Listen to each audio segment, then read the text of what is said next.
driving, and I'm thinking about how, you know,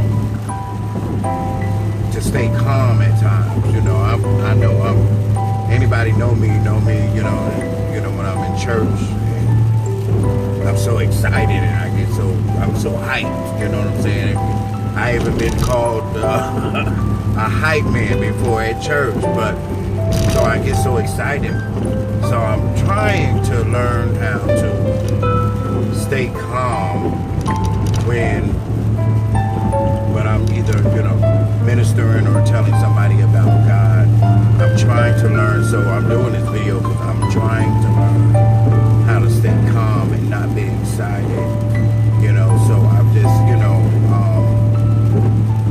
and I think about it, you know, because, you know, some people don't need the real hype, you know, when you know, just even if you're talking about God, some people don't really need the real hype. So, you know, you got to be able to connect with everybody, you know what I'm saying? So I'm trying to do the calm thing, you know, and just keep a tone, and, you know, but still talk about the goodness of God.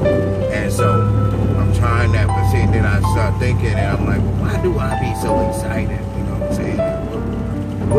What is it? And I start thinking about when I remember when I was about 3 years old, and my aunt had me walking over this bridge. It was an old bridge. I don't know if y'all, you know my age. Well, I'm not that old, but you know, when they used to have the old wooden bridges, and you know, when I was a child, a lot of them was old already, and you know, dilapidated or whatever. But my aunt had us walking over this bridge. It's like a train track, the bridge, and it was high, and it was old and raggedy, and I ended up slipping through one of the panels, and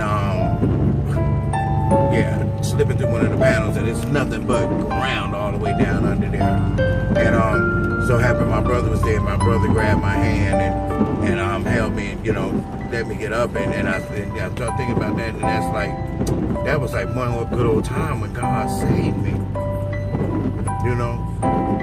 So, you know, but I can still be calm. I can be calm. And then I started thinking a little more, and I remember when I was like 7 years old, and when I was at the neighborhood pool, and somebody pushed me in the pool, and I didn't know how to swim. And I mean, I did not know. I panicked, and I was down there, and it was a feeling that I never want to feel again, and I was drowning. And then my brother jumped in the pool, and my brother got me out the water, and I'm like, wow, that was my life. Another time God saved my life.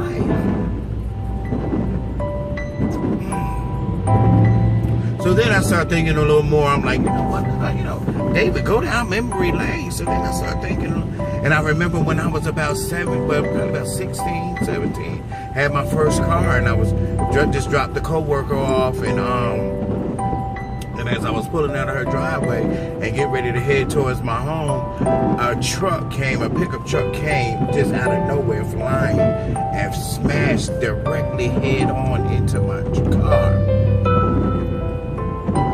Rushed to the hospital, and the next day when I went to view the car, I went to, you know, the lot where they had towed the car, and when I looked inside the car, I noticed that the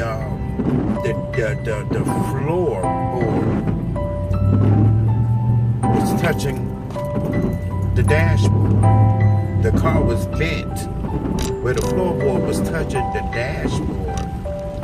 My car, and mind you, this was a 1975 Plymouth Fury, old steel car, but the car was bent. The floorboard was touching the dashboard, but I had not one broken bone.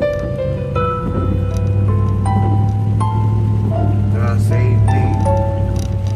Then as I got older, you know, I went back with God when I, you know, stopped going to church, and when I started going to the club and start partying, and was in New York one night and going on my way to the club, and then the next thing I know, I'm walking and my friend's walking ahead of me. I'm always, you know, swaying back, and And next thing I know, a guy come up to me, and before you know, there's a gun at my side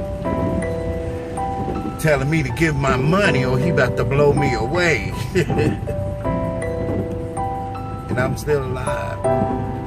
Another time that God saved me. So I'm thinking about all these things, and I'm trying to stay calm. I'm trying to stay calm. I'm trying to stay calm. I'm trying to think about these things and say these things and still stay calm, because I'm trying to control my hyperness and stay calm.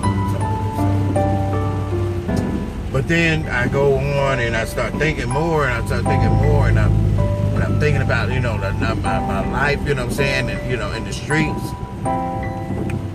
As I, you know what I'm saying, as I got older and I started, like I said, I started the partying thing and everything, and along with the partying came the drugs, and along with the drinks and everything else, if you get my drift, you know, and along with came all that, and it was times where, oh my God, when God just, you know, protected me when I wasn't protecting myself. And I think about those things, but I'm still remaining calm, because I want to tell the story without, where you can hear it, about how good God has been to me, how many times God had saved my life, you know, how many times where the average person would have been dead for the intake of the alcohol or the intake of the drugs that I had taken in. You know what I'm saying? Now, I knew I had taken in so much that I could have OD'd just like somebody else did, you know, but God kept me, and then it was a time around in around 93, around the year of 93,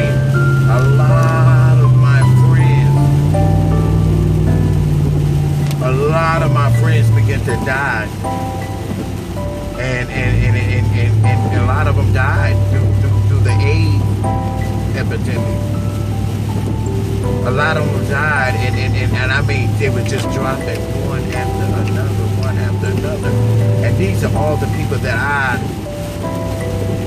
hung around. These are all of the people that I hung around, and we partied, and we everything together. But yet, God kept me, you know, God kept me, protected me when I didn't.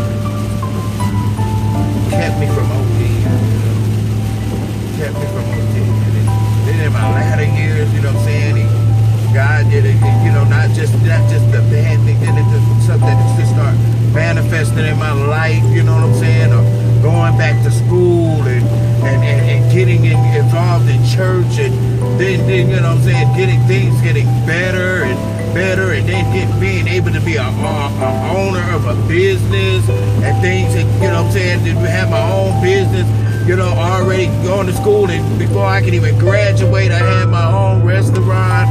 And I mean, it was just things, I mean, and then blessings on top of blessings, on top of blessings, and then, you know, God blessed me with this and blessed me. How can I not be excited? Ooh, I'm trying to remain calm, but how can I not be excited about the wonderful things that God has done? I even know about the lab reports being changed.